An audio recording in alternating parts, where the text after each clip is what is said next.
ದಾಳಿಗಳನ್ನ ಶುರು ಮಾಡಿರ್ತಾರೆ. ಯಾಕಂದ್ರೆ ಬಹಳ ಅದ್ಭುತವಾದಂತ ಪ್ರಯತ್ನ, ವಿಭಿನ್ನವಾದಂತ ಚಿತ್ರ. ನನಗೆ ಅತ್ಯಂತ ಇಷ್ಟ ಆಗಿರೋದು ಅರ್ಚನಾ ಕೊಟ್ಟಿಗೆ ಅವ್ರ ಪಾತ್ರ. ಯಾಕಂದ್ರೆ ಅವ್ರನ್ನ ನಾನು ಬೇರೆ ಬೇರೆ ಪಾತ್ರದಲ್ಲಿ ನೋಡ್ತಾ ಬಂದಿದ್ದೀನಿ. ಒಂದು ತಾಯಿಯಾಗಿ ಒಂದು ಪಾತ್ರ ನೋಡಿರೋದು ಬಹಳ ಫಸ್ಟ್ ಟೈಮ್. ಬಹಳ ಅದ್ಭುತವಾಗಿ ನಟನೆ ಮಾಡಿದ್ದಾರೆ ಆಸ್ ಅನ್ ಆಕ್ಟರ್. ಅದಾದ್ಮೇಲೆ ಸಿನಿಮಾ ಥ್ರೂ ನಿಮ್ಗೆ ಇದು ರೊಮ್ಯಾಂಟಿಕಾ ನಾನ್ ರೊಮ್ಯಾಂಟಿಕಾ ಹಂಗೆ ಹಿಂಗೆ ಅಂತೆಲ್ಲ ಕ್ವಶನ್ ಇರ್ಬೋದು. ಬಟ್ ಇದರಲ್ಲಿ ಯುವ ಅವರು ಇಬ್ರು ಹೀರೋಯಿನ್ಸ್ ಜೊತೆಗೆ ಒಂದ್ ಕೈಂಡ್ ಆಫ್ ರೊಮ್ಯಾನ್ಸ್ ಮಾಡುವಂತ ಸ್ಕ್ರೀನ್ ಸ್ಪೇಸ್ ಇದೆ. ಸೊ ಎಲ್ಲಾ ಜಾನರು ಇರುವಂತ cinema. At the end of the day ಒಂದು ಒಳ್ಳೆ ಕನ್ನಡ ಸಿನಿಮಾ ಗೆಲ್ಬೇಕಂದ್ರೆ ಕನ್ನಡ ಪ್ರೇಕ್ಷಕರು ಬಂದು ಕನ್ನಡ ಸಿನಿಮಾನ ಥಿಯೇಟರ್ ಅಲ್ಲೇ ನೋಡ್ಬೇಕು. ಐ ಥಿಂಕ್ ಇವತ್ತು ಪೈರಸಿ ಅದು ಇದು ಹೊಸ ಮಾತಾಡ್ತಿದ್ದಾರೆ. But end of the day ನಾನು ಹೇಳೋದು ಒಂದು ಒಳ್ಳೆ ಸಿನಿಮಾ ಅಂತಂದ್ರೆ ಕನ್ನಡ ಪ್ರೇಕ್ಷಕರು ಬಂದು ನೋಡಿದಾಗ ಅವ್ರಿಗೆ ಇಷ್ಟ ಆದ್ರೆ ಅದು ಬಾಯಿಂದ ಬಾಯಿಗೆ ಮಾತಿಂದ ಮಾತಿಗೆ ಹರಡಿ ಜನ ಅದನ್ನ ಪ್ರೀತಿಸ್ತಾರೆ. ಜನ ಬಂದು ನೋಡ್ತಾರೆ. ಐ ಥಿಂಕ್ ಅದಕ್ಕೆ ಮಾಧ್ಯಮಗಳ ಸಪೋರ್ಟು ಅಷ್ಟೇ ಮುಖ್ಯ. ನಂದೊಂದು ರಿಕ್ವೆಸ್ಟ್ ಎಲ್ಲಾ ಮಾಧ್ಯಮಗಳಿಗೂ, ಯಾರೋ ಕಮರ್ಷಿಯಲ್ ಕೊಡ್ತಾರೆ ಅದ್ ಕೊಡ್ತಾರೆ ಇದ್ ಕೊಡ್ತಾರೆ ಅಂತ ನೀವು ಸಿನಿಮಾ ಪ್ರಮೋಟ್ ಮಾಡೋದಕ್ಕಿಂತ ಹೆಚ್ಚಾಗಿ ಒಂದೊಳ್ಳೆ ಸಿನಿಮಾಗೆ ಉಸಿರಾಗಿ ನಿಲ್ಲಿ, ಒಂದೊಳ್ಳೆ ಸಿನಿಮಾಗೆ ವಾಯ್ಸ್ ಆಗಿ ನಿಲ್ಲಿ, ಒಂದೊಳ್ಳೆ ಸಿನಿಮಾನ ಪ್ರಮೋಟ್ ಮಾಡಿ. ಯಾಕಂದ್ರೆ ನಾವು ನಮ್ ಕನ್ನಡ ಸಿನಿಮಾಗಳಿಗೆ ಇವತ್ತು ಕಾಂಪಿಟೇಷನ್ ಕೊಡೋದಲ್ಲ. ಮೊದಲಲ್ಲಿ ಜನಾರ್ದನ್ ರೆಡ್ಡಿ ಮಗನ್ ಸಿನಿಮಾ ಬರ್ತದೆ, ಅದಕ್ಕೆ ನಾವು ಕಾಂಪಿಟೇಷನ್ ಕೊಡೋದಲ್ಲ. ಬೇರೆ ಭಾಷೆಗಳ ಸಿನಿಮಾಗಳಿಗೆ ನಾವು ಕಾಂಪಿಟೇಷನ್ ಕೊಡ್ಬೇಕು. ನಾವ್ ಯಾವಾಗ ಈ ಕನ್ನಡದವರು ಯಾವ್ದಾದ್ರು ಸಿನಿಮಾ ಇತ್ತು ಅದನ್ನು ಯಾವಾಗ ಸ್ಟಾಪ್ ಮಾಡ್ತೀವಿ ನೋಡಿ ಅವತ್ತು ಕನ್ನಡ ಸಿನಿಮಾ ಗೆಲ್ಲುತ್ತೆ. ಕನ್ನಡ ಸಿನಿಮಾ ಗೆಲ್ಬೇಕು ಅಂದ್ರೆ ಸಬ್ಜೆಕ್ಟ್ ಸ್ಟ್ರಾಂಗ್ ಆಗಿರ್ಬೇಕು. ಇವತ್ತು ನಿನ್ನೆ ಮೊನ್ನೆ ಎಲ್ಲೋ ಒಂದು ಚಿಕ್ಕ ಡೈರೆಕ್ಷನ್ ಮಾಡ್ಕೊಂಡು ಡೈರೆಕ್ಟರ್ ಮಾಡ್ತಾರೆ, ಹಂಗಾಗ್ಬಾರ್ದು. ಒಂದು ಒಳ್ಳೆ ಡೈರೆಕ್ಟರ್ ಇದ್ದವರು ಸಿನಿಮಾಗಳು ಮಾಡಬೇಕು. ನಮ್ಮನ್ನ ಮಾಧ್ಯಮಗಳು ಪ್ರಚಾರಕರು ಸಿನಿಮಾಗಳನ್ನ ಉಳಿಸ್ಬೇಕು, ಬೆಳೆಸ್ಬೇಕು, ರೀಚ್ ಮಾಡಬೇಕು. ಈ ಸಿನಿಮಾದಲ್ಲಿ ನನಗೆ ಸಿಕ್ಕಾಪಟ್ಟೆ ಇಷ್ಟ ಆಗಿರೋ ಡೈಲಾಗ್ಸ್ ಅದು ಅವರು ಕಡೆ ಹೇಳ್ತಾರೆ, ಎಲೆಗೆ ಬೆಲೆ ಇದೆ, ಎಲೆಗೆ ಬೆಲೆ ಇದೆ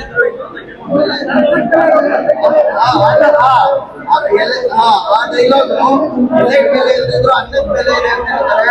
ಅಂಡ್ ನೆಲದ ಮೇಲೆ ಇರೋ ಅನ್ನ ತಗೊಂಡು ಜೋಡಿಸ್ಕೊಂಡಿರ್ತಾರೆ. I think it is a true emotion guys. ಯಾಕಂದ್ರೆ ಹಿಂದೆಲ್ಲ ರಾಜ್ಕುಮಾರ್ ವಿಷ್ಣುವರ್ಧನ್ ಅವರೆಲ್ಲ ಮಾಡ್ತಾ ಇರುವಂತ ಸಿನಿಮಾದಲ್ಲಿ ಸಿನಾರಿಯೋ ಈ ತರದೊಂದು ಫೀಲ್ ಬರ್ತಾ ಇತ್ತು. ಇವತ್ತು ಆ ತರದ ಫೀಲು ಮತ್ತೆ ಬರ್ತದೆ. ದಯವಿಟ್ಟು ಕನ್ನಡ ಸಿನಿಮಾನ ಉಳಿಸಿ ಬೆಳೆಸಿ ಕಾಪಾಡಿ. ತಮ್ಮ ಹೆಸರು ಹೇಳಿ ಹಂಗೆ ವೀಕ್ಷಕರಿಗೆಲ್ಲ. ಹಾ ಹಾ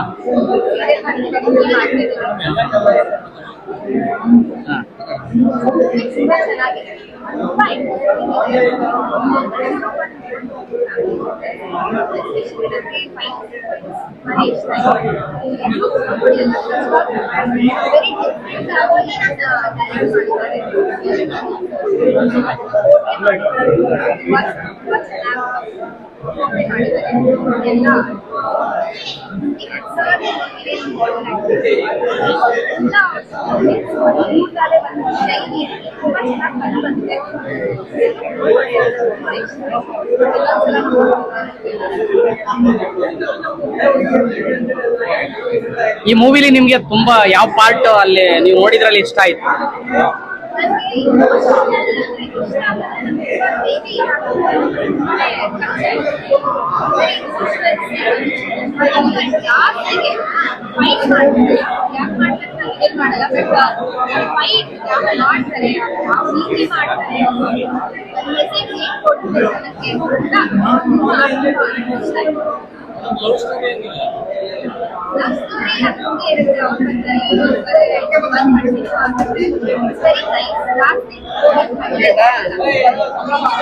ಅಲ್ಲ, ನಿಮ್ ಪ್ರಕಾರ ಎರಡ್ ಕಣೆ ದಾಸಾಯಿ ಕೆಟ್ಟ ಅನ್ನೋ ತರ ಏನಾರ ಆಯ್ತಾ? ಅದು ಎರಡ್ ಕಣ ಮುಂದೆ ದಾಸಾಯಿ ಕೆಟ್ಟ ಅಂತ ಎರಡೆರಡು ಲವರ್ ಇರೋದ್ರಿಂದ ಹಂಗೇನಾರ ಅನಿಸ್ತಾ ನಿಮ್ಗೆ? ಹಾ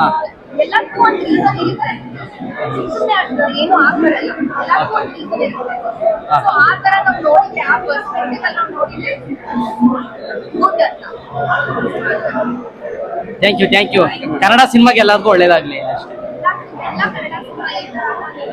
ನಾವು ಬೆಳೆಸ್ಬೇಕು ಆಕ್ಚುಲಿ ಥಿಯೇಟರಲ್ಲೇ ಬಂದು ನೋಡ್ಬೇಕು.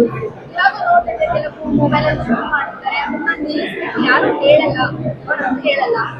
ಥಿಯೇಟರಲ್ಲೇ ಬಂದು ನೋಡಿ. ಎಲ್ಲರೂ ಬೆಳೆಸಿ ಕನ್ನಡ ಭಾಷೆ ಇವ್ರು ಮಾಡಿದ್ದಾರೆ. ಬೆಳಗಾವಿಯಿಂದ ಬಂದಿದ್ದಾರೆ ತುಳಸಿ ರಾಜೇಂದ್ರ ಅದು ತುಂಬಾ ಚೆನ್ನಾಗಿ ಮಾತಾಡಿದ್ದಾರೆ. ನಂಗೆ ತುಂಬಾ ಇಷ್ಟ ಆಯ್ತು. ನಮ್ಮ ಕನ್ನಡ ಭಾಷೆಯನ್ನು ಬೆಳೆಸ್ತಾ ಇದ್ದಾರೆ ಅಂತ. ಇದೇ ತರ ಬೆಳೆಸಿ ಭಾಷೆ.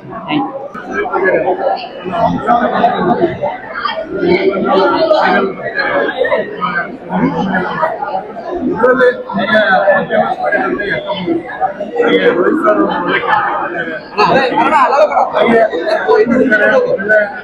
ಒಳ್ಳೆ ಕಾಣಿಸಿದ್ದಾರೆ. ಹಾಗೆ ಬಹಳ ಖುಷಿ ಆಗ್ತಿದೆ ನಮಗೆ. ಅದು ಅನುಮತಿಗಳಿಲ್ಲ, ನಾನು ಇಂಟರ್ವ್ಯೂ ಕೊಡ್ತೀನಿ ಅಂತ. ಹಾಗೆ ರೋಹಿತ್ ಸರ್ಗೆ ಧನ್ಯವಾದ ಹೇಳ್ತೀನಿ. ಹಾಗೆ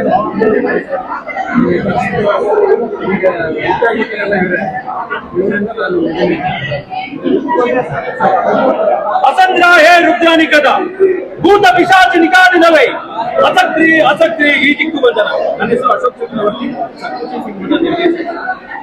ಆಕ್ಚುಲಿ ನನ್ನ ಸಿನಿಮಾ ನನ್ನ ಶಿಷ್ಯ ಹುಲಿಮರಿ ಇವತ್ತು ರಾಜ ಹುಲಿಮರಿ ಇಂದ ನಿಂತು ಸಿನಿಮಾ ಮಾಡಿದೆ. ದಯವಿಟ್ಟು ಸಿನಿಮಾ ನೋಡಿ. ತುಂಬಾ ಖುಷಿ ಆಯಿತು. ಸತತವಾಗಿ ಲಾಕ್ಡೌನ್ ಆದಾಗಿಂದ 4 ಸಿನಿಮಾಗಳು ರಿಲೀಸ್ ಆಯಿತು. ಅದರ ಸಿನಿಮಾ ಗೆದ್ದಿರೋದೆ 4 ಮತ್ತೆ 5. ಆ 5 ಸಿನಿಮಾಗಳಲ್ಲಿ ನಮ್ಮಂತ ನಿರ್ದೇಶಕರು ಕೂಡ ಯಾವಾಗಪ್ಪ ಸಿನಿಮಾ ಜನ ಥಿಯೇಟರ್ ಬರ್ತಾರೆ, ಸಿನಿಮಾನ ನೋಡ್ತಾರೆ, ಎಲ್ಲಿ ನಮ್ಮ ಕನ್ನಡ ಇಂಡಸ್ಟ್ರಿ ಏನಾಗುತ್ತೆ ಅನ್ನೋ ಭಯ ಇತ್ತು. ಬಟ್ ಎಕ್ಕ ಸಿನಿಮಾ ಬಂದು ನೋಡಿದಾಗ ಎಕ್ಕ ಮಾರು ಅದ್ಭುತವಾಗಿದೆ.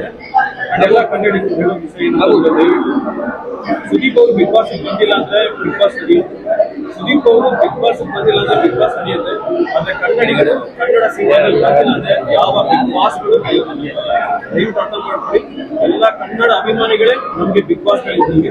ದಯವಿಟ್ಟು ಕನ್ನಡ ಸಿನಿಮಾನ ಬಂದು ಎಲ್ಲಾ ಬಿಗ್ ಬಾಸ್ ಗಳು ಎಂತೆಂತ ದೊಡ್ಡ ವ್ಯಕ್ತಿಗಳೇ 10 ಸಿನಿಮಾಗಳು ನೋಡ್ತಾ ಇಲ್ಲ, ನಿಲ್ತಾ ಇಲ್ಲ, ಜನ ಬರ್ತಾ ಇಲ್ಲ. ದಯವಿಟ್ಟು ಈ ಎಲ್ಲ ಸಿನಿಮಾ ಇದ್ದ ಎಲ್ಲಾ ಕನ್ನಡಿಗರು ಆ ಸಿನಿಮಾನ ನೋಡಿ ನಮ್ಮಂತ ಎಲ್ಲ ಹೊಸ ನಿರ್ದೇಶಕರಿಗೆ, ಮುಂದೆ ಬರುವ ನಿರ್ದೇಶಕರಿಗೆ ನಂಬಿಕೆ ಕೊಡಿ, ನಿರ್ಮಾಪಕರಿಗೆ ನಂಬಿಕೆ ಕೊಡಿ ಅಂತ ಹೇಳಿ ಜೈ ಬಜರಂಗಿ, ಜೈ ಸೌದಿಗೆ. Thank you sir.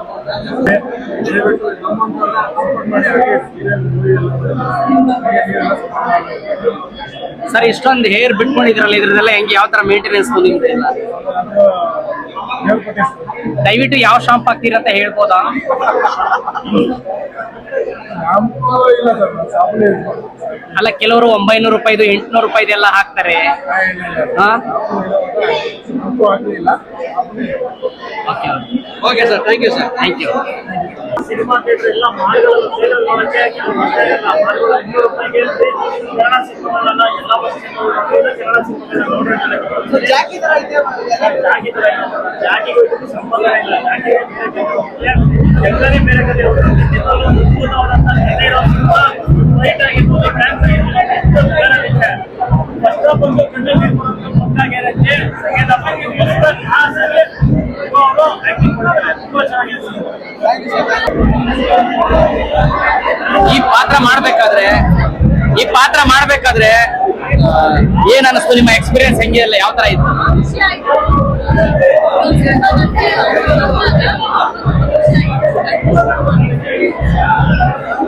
ನಮ್ಮ ವೀಕ್ಷಕರಿಗೆ ನಿಮ್ಮ ಹೆಸರು ಪರಿಚಯ ಮಾಡ್ಕೊಳ್ಳಿ.